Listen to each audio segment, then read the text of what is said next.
Today, I'm very excited because we have here Dr. Teresa Mangum, who is someone that I talk to often about many of the things going on this campus. She's been a colleague and a friend as we have many changing times here at the University of Iowa. She is currently a full professor in the departments of Gender, Women's, and Sexuality Studies, and also English. And she directs the Obermann Center. And I'm very familiar with the Obermann Center because I have been a part of two working groups, and one working group that has gone on now for 3 or 4 years, I believe, and we've done a lot of work in communities. And the truth of the matter is that the Office of Outreach and Engagement probably would not exist without a lot of help and support from Teresa over the years. So we appreciate her from a variety of points of view. One of the things about the Obermann Center that I want to say is that it is very interdisciplinary. So as we work in small groups within the Obermann Center, and she will be talking more about this, we really do have a lot of interdisciplinary kinds of collaborations going on. And that often doesn't happen on campuses, and it's very important that it happen on our campus because of the kind of diversity we see with health and the humanities and the arts. The research that Teresa does includes best practices in publicly engaged scholarship. She also studies 19th century British literature and has done a lot in the area of aging and the idea of social conflict and change, along with human-animal relationships. And so that's also something very interesting in terms of what she does from a scholarly point of view. She co-founded the Obermann Graduate Institute on Engagement and the Academy, and co-edits a book series titled Humanities and Public Life. She serves on the board of directors for Imagining America and is vice president of the executive board of the National Humanities Alliance. Please welcome Teresa Mangum.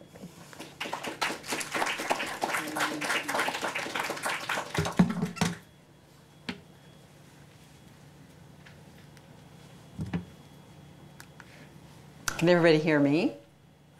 Okay, when you come to an Obermann Center event, you have to do homework. So I'm going to hand out a few sheets of paper, and you're going to have to sit near somebody, if you're not, or move around a little bit, to do some quick homework. Daryl, you just need one of these. If you all, Dan, if you guys will just pass these. Hey, John. Yeah. Pass that along. There'll be more coming in the back. Yeah. And if you need a piece of paper, just grab one from your bag or pop up here. Okay, let me get you all grab the paper. I will get our slideshow started. So what I'm going to talk about today is the art of collaboration, which is at the heart of most of what we do at the Obermann Center.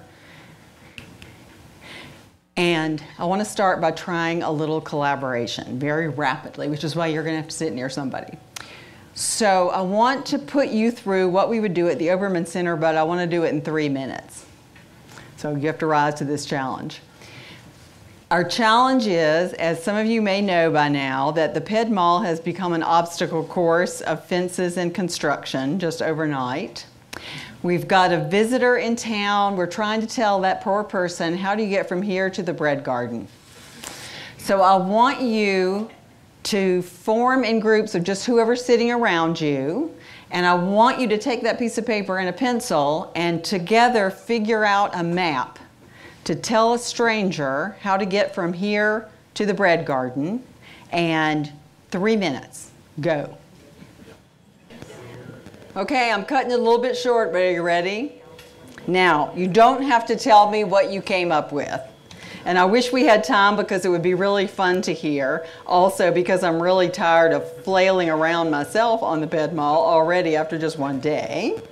But, let's see if I can stop my stopwatch. But this is exactly, I'm echoing, aren't I? get out from under here. But this is exactly what we do at the Obermann Center. We put teams together and we get them to think with each other how to make collaboration really successful. So let me tell you a little bit about what we do. You all know the Obermann Center is that lovely house right across from the President's house, right around the corner, Clinton Street. And we have a mission that's for the university, which is that we try to help individuals deepen their own expertise in their fields, but also to really encourage cross-disciplinary collaboration, pull people together and help them work together. We are an incubator where people can bring good ideas, and we'll help them through our different programs to move forward on the idea. We also really want to encourage faculty, staff, and students to get out and talk about their discoveries in the community, share what we do, and to be able to learn how to do that well and effectively. And we've become a kind of national network through relationships we have around the country. And we try to broadcast what we do well. But let me tell you what we also try to do behind the scenes. My behind the scenes mission, which is part of making our campus the best it can be from our small corner of the world. We try, and right now with the new budget model that will focus a lot on colleges, this part of our mission I think is going to become more critical than ever. We try to really show people that even though of course we want to invest in our colleges, that we desperately need to also figure out how do you motivate people to get out of those colleges once in a while and work with other people. We try to show people at every level of the university that even though we humans tend to be risk averse, it's a lot easier to do what we know how to do than to risk failure, that actually you need to risk failure and take chances to move forward.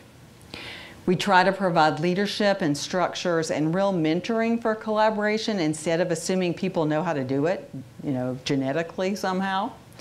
And we try to create a really welcoming space for underrepresented groups, students, faculty, and staff, because those folks in a place like Iowa City and on our campus struggle with a different set of demands than white folks do, frankly. And so we really want to help think about how to help everybody succeed. I also try hard to say no as seldom as possible. I hate no. What I say instead is, I don't have the money for X, but let's think about what you can do. And it is so wonderful, from my point of view, to walk into an office and have somebody really let me explain an idea and think with me about how we might get a start on that idea than it is to walk in the office and hear we don't have the money for that. That's not an inspiring message, even when it's the truth. But there's a lot you can do without a lot of money, at least to get started. So I really try I try to say no, but instead of no. And also to encourage a spirit of curiosity and generosity, which is to me the core values that make a good university, a great university. So let me tell you how we do collaboration at the Obermann Center. Somebody walks in the door, and when we decide to partner with someone or see a way to partner with someone, informally or formally, we really understand that as a process, not just I'm going to hand you $100 or whatever I have. So I always start a collaboration by sitting everybody down at a table together and starting to build relationships. And good collaborations, in my opinion, rely on trust and honesty, even when it's hard. So I ask people, what can you offer to a collaboration? But I try to encourage them to be very honest with the group about what professionally and personally can you not do in this collaboration.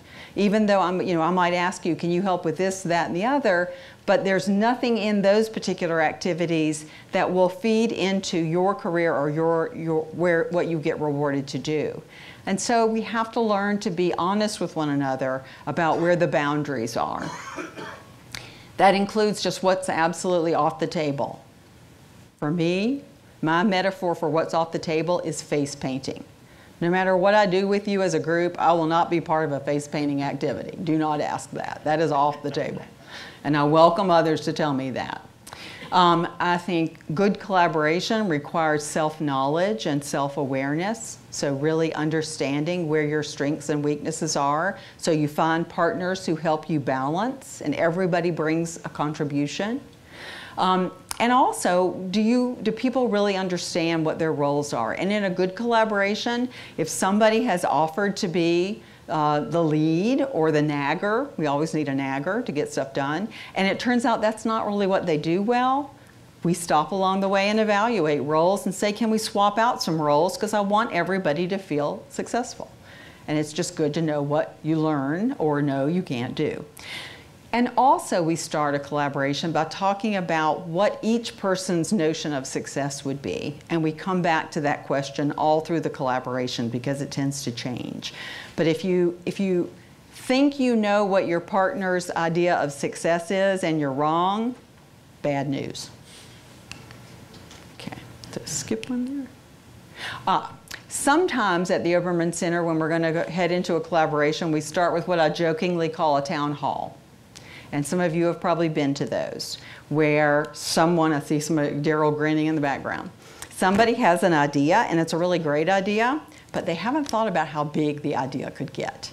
And so I say, okay, we'll do your part of the project, but let's invite other people who you probably haven't met in town, on campus, and let's see if they might want to be part of your project or do a related project to build your capacity.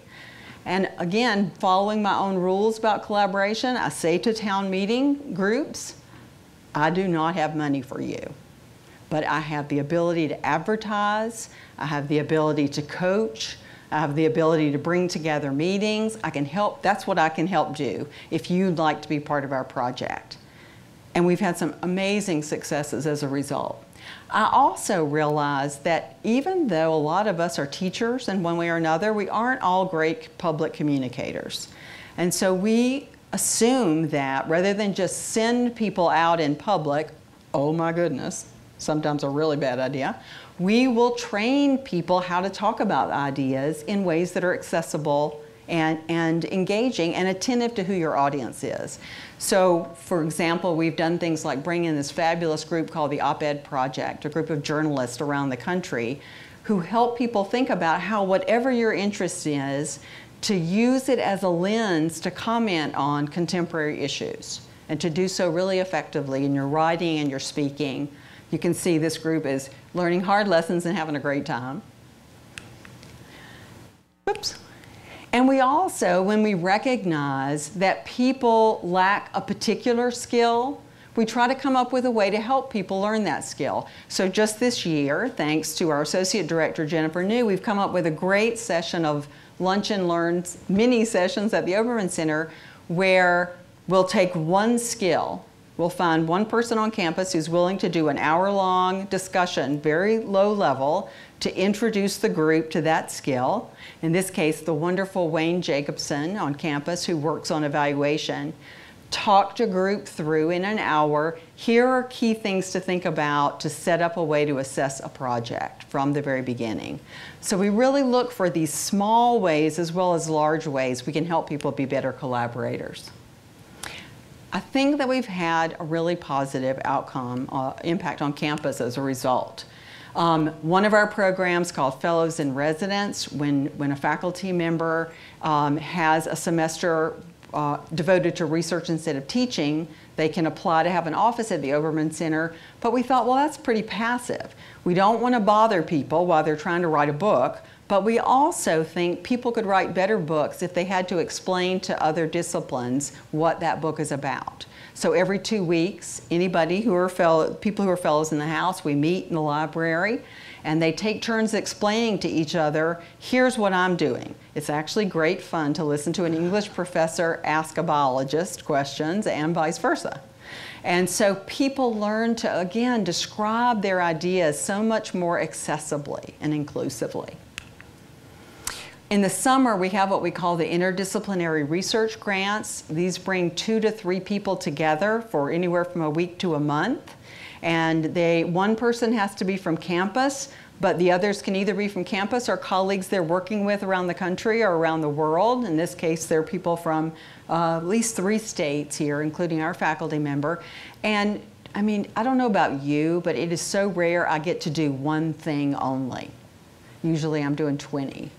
And the joy of a little bit of funding to let people camp out at the Obermann Center for a month and just finish a project together, just work on a project together, has been transformative for a lot of scholars. I've really always liked the unexpected outcomes, and a great one is Meena Khandelwal is an anthropologist and my colleague in GWIS, and Uday Kumar is in mechanical engineering. And I always tell this story because I love it so much, but they met at a party and Uday was lamenting, at the Obermann Center, and Uday was lamenting the fact that he and his students took cooker ovens to Rajasthan. And they thought, oh, we'll help, women are deforesting the countryside looking for firewood, we'll solve their problem. Well, they come back the next summer and there's no cooking stove in sight. They're all in a shed somewhere. And Meena, anthropologist, studies culture, says to Uday, did you ask the women why they did that? And Uday, oh no, we just provide the technology. And then it turns out the women walk every day 20 miles to find wood. And she said, did you go on the walk with the women? And he was like, oh, I wouldn't think of asking. Turns out these women, this is the only time they have all day free of domestic duties and sometimes abusive husbands.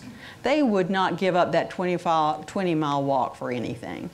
And so whatever the technical people figure out has got to deal with the culture of the people in the situation. So now they've done fantastic collaborations. They take classes over together. They've published about this. They've redesigned the whole program. And it's a great example of what happens when you bring people together who don't normally get to talk to each other. Linda mentioned the Graduate Institute. I'm incredibly proud of this program. It's now about 14 years old. Over 250 grad students have gone through the program. And they spend an intense week together in January learning how to be involved in how to take their research out into communities and how to involve communities in their teaching. And you just can, this was our 10-year anniversary, and you can see a great example of individual projects that people have worked on. But one of the most fabulous things about this institute is that the students come from all over campus. And they're people who really want to do good in the world and want to figure out how to use their area of study to do good in the world while also succeeding in their career paths. And about day 2, every single year, they suddenly look around, honestly, often with tears in their eyes, and say, I have found my kind. And these are people who have gone on to do amazing things. Our most skeptical student ever, who thought, no, this engaged stuff is really not serious, it's just not going to work. And yet he came, it was that wonderful contradiction. He ended up going off to teach in Kuwait and brought a group called One World Shakespeare Company that comes and helps you, a group, with professional actors, translate a Shakespeare play into issues facing people in that community. So they're doing Shakespeare plays with the with the British Embassy in Kuwait that address Middle Eastern political tensions, but through Shakespeare. And James's students were the ones who helped do research and bring audiences together for this. Another student was from the College of Public Health. Wonderful, wonderful student. And when she went off to Harvard to do her postdoc, she told her director there, after going to the Graduate Institute, she wanted to go, she was Jordanian herself, and she wanted to go to Jordan and work with Syrian refugee women, but she wanted to ask them what help they wanted instead of telling them what help they needed, which is the basis of how we work in the Institute. And it turned out that these women said, you know what, we've got the medical help we need. We need counseling. We need trauma counselors. Our children are falling apart. Our families are falling apart. So she has ended up changing a textbook written by her Harvard professor to talk about this methodology as a way to work more successfully in situations like refugee camps, as she set up a whole group of counseling centers in refugee organizations. And these two sweethearts are from the very first class. They're two film guys. They're cinematic arts students. One was cinematic arts and one was from photography, I think. They are still collaborating together 14 years later from across the country. They're still doing projects together. They are such great guys. So what about the impact on the local community? I hope some of you have been to our Obermann conversations. Monthly, we have conversations, usually at the public library, on timely issues. And we put together a faculty member, usually or a scholar, and an expert from the community, from the local community, and they have a conversation about the issue and welcome the audience to participate. So one that we had recently was about the MeToo movement. I don't know if you all heard, but there was a young high school student, a woman, who started a MeToo movement at a local high school and got some interesting pushback, but then really created a great conversation at West High about the nature of sexual harassment, sexual abuse. And so, and this is a student from Communication Studies who was in our grad institute long ago. But these conversations have been fascinating. They're open to everyone. I hope you all come when you can. They tend to be really exciting. We also want to stretch out into the rest of the world and the rest of the country. And every year we host one big conference, Obermann Humanities Symposium, but it's much broader. It connects the humanities to other disciplines. A couple of years ago, we had one on German Iowa and the global Midwest. Some of you may have come to Glenn Erstein's talk here at Lunch and Learn. So this was a great example of the town hall meeting. So we had scholars who had gotten really interested. Did you all know there were German prisoners of war on farms in Iowa after World War II? Really fascinating. They had choirs. It was just, they're amazing stories. And of course, our brewing history in town are all German immigrants from the 19th century. So they wanted to bring some of that history back. And so I said, okay, let's invite other people in town who are interested in German heritage. Let's invite the museum people to see if they're interested. And as a result, there was a major exhibit. It's now traveled around the state. Lisa Heinemann, the chair of history, and her two colleagues just were amazingly energetic once they understood what other experts could help them do and do with them. So the traveling exhibit, Humanities Iowa, provided some funding to bring high school teachers from across the state here so that they could learn about the exhibit and the teachers themselves could design study plans. So when the exhibit headed to their small towns, boom, they could incorporate it right into social studies classes in high schools and junior highs in town. And it's been all over Iowa. It's still roaming around out there somewhere. It was just a really extraordinary collaboration. This year, our topic was Against Amnesia, Archives, Evidence, and Social Justice. And we had an amazing group of people come and talk about how all over the world, archives that people tend to think of as dusty papers locked away somewhere actually are the core for truth commissions around the country, for telling stories of all kinds of people whose histories have been lost, for exposing crimes that have been committed and forgotten, death squads in Latin America that are in the court system now. But again, we reached out to our neighbors, and some of you may have gone on the very fun archives crawl. So before the conference, we had 5 archives around campus, including and downtown. The public library, this is the State Historical Society, and another 15 archive group, people who had collections, like the Herbert Hoover Museum, had tables set up in these different places, in the McBride Museum, and people, trotted around town and visited all these different sites and found out about all the treasures we've got right here within 50 miles. People from around the country come to study archives that we don't even know we have locally. It's the same, the way we tend not to know about our own success. We also have been really fortunate in recent years, especially in attracting attention from national funders like the Mellon Foundation, so that we've been able to extend those collaborations nationally. Did I miss one there? Yeah. So the Mellon Foundation gave us a grant, the Obermann Center together with Grinnell College, to see when you put professors and technologists and librarians and students together and had them work on digital humanities projects. What could we do to build collaborations across our institutions while also enriching our education for undergrads and grad students? So we've had all sorts of projects coming out of that. There'll be a conference at the end of the summer, August 9 through 11 here on campus to share some of that work. You're all welcome to come. We also got invited to join a consortium of 15 Midwest universities that have humanities centers, like our center, which is partly what we are at Obermann. And we've been hosting groups working together across all the Midwestern states on different projects, as well as a summer program for graduate students in Chicago that helps them imagine how to find careers with graduate degrees in addition to regular teaching careers in libraries, in museums, in publishing, etc. And finally, we were awarded a Sawyer Seminar, which gives you funding from Mellon for a year-long set of programs. And this brought faculty members from around the world to Iowa to study the way between 400 and 1400, how did paper and documents start to circulate around the world? And because we're so lucky here to have the Center for Teaching, the scholars would talk about how literature, how writing made its way on papyrus, on scrolls, on all these different media.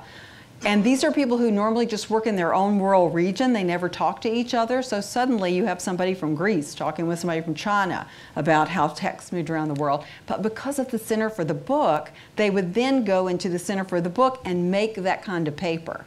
And so we had scholars who are senior scholars in their field saying, I'm going to completely change the way I teach. I'm going to completely change the way I write because I never thought about how much making this paper, what an effort it would be, and how that would affect what you would share and what we choose not to share. It was just astonishing. So it was like, mud pies for grown-ups, I guess.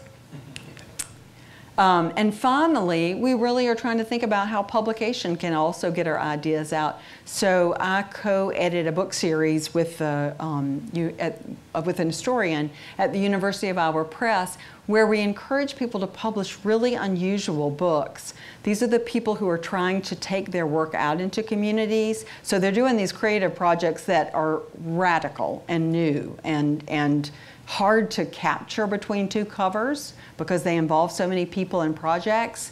But we want their work to get recognized and get shared so other communities and scholars can experiment too. So we're really excited about this other way of collaborating and sharing ideas. Yep. As a good collaborator, we always want to share credit and say thanks. These are a group of the organizations here on campus that the Obermann Center works with very regularly, who are wonderful partners. And again, if you do more with fewer people, you have a much greater impact. So it tends to be very, very valuable for all of us.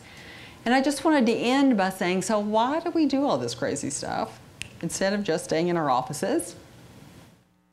There's a great report that came out in 2015 that looks at humanities, even that one discipline, all around the world, 28 different countries, most of which now work actively with the sciences and with the social sciences and with artists. And looking at all these different projects, they've come to conclusions very similar to the ones we have. Complicated questions need very diverse perspectives. Things that you just always assume are true, when I, as an English performer, mostly I used to be an English professor, I'm still partly English professor.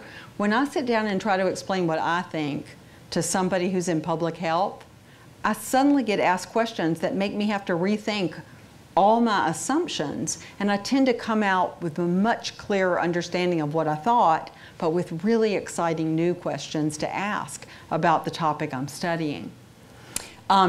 I think when you put people together from different fields, it forces everybody to become a bit more of a generalist. And while we need deep specialization to get at certain kind of problems, we've also really lost what is critical at times about universities. It's called a university, for a good reason, because we also always want to be in a position to communicate effectively with each other, faculty, staff, and students. And so when you work with other people from other areas of the university, you have to relearn how to be a specialist and a generalist. Also, as I've said several times, when you work with somebody from a different field, their questions and their methods might give you a whole new way to do your own work. And finally, instead of diluting what you do yourself, I think when you work with other people, it tells you why you do what you do and how to do it better. Because you have to really ask, why do I do it that way? Is that the best way to work? So it actually, interdisciplinary work improves disciplinary work often. This is the Obermann Center. I seem to have lopped off things, but you are very welcome to come to our programs. We keep a running tab on Facebook of what we're up to. We also send out a once a month, we don't crowd people's emails, but once a month newsletter by email. And if you just go to our front page and go to news, you can sign up for the newsletter and it'll tell you all the programs we have going on. So if you want to come to the conversations or speakers we bring in or events we host, we're delighted always to welcome people. That's it, and I'm happy to answer questions if people have them.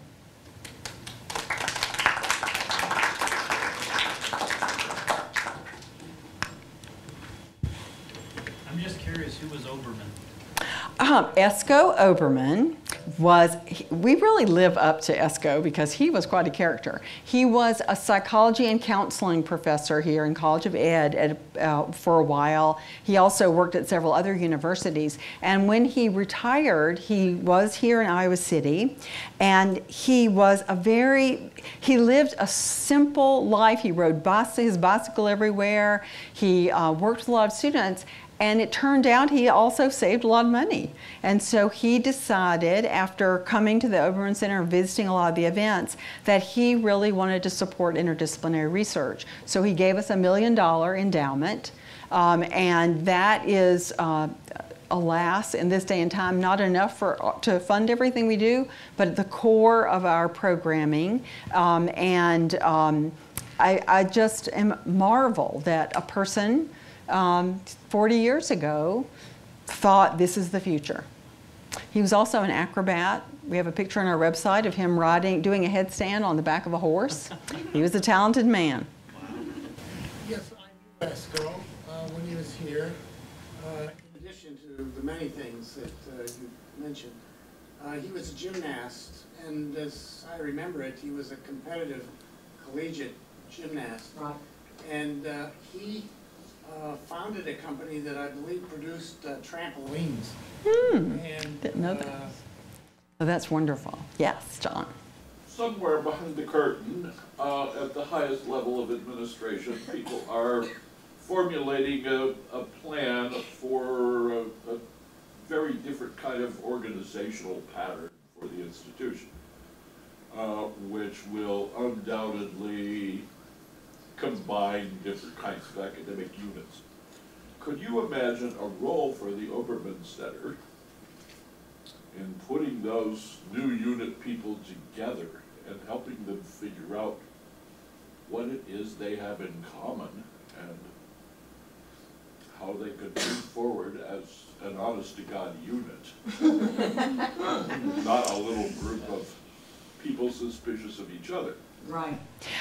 Well, you know, yes, always. But I would say for any kind of project like that or any other collaboration, I would do exactly what I described. I would always respect people's differences, units' differences, their histories, what they need, and I would start with a conversation, how can we help each other? How can we work together, whether that's with one unit or with several? And one of the things that has happened very productively over the last, I've been the director, I think, for 7 or 8 years now, after the wonderful Jay Simmel was the director for many years. And you know, one of the things that has happened is there have been several units, centers, groups that work together that had existed in one part of the university where the mission of that organization changed, and the faculty would come to me and say, would there be a home for us at the Obermann Center? And as usual, I have to say, well, you know, the resources are limited. Can you help by bringing some resources to help us do what you do?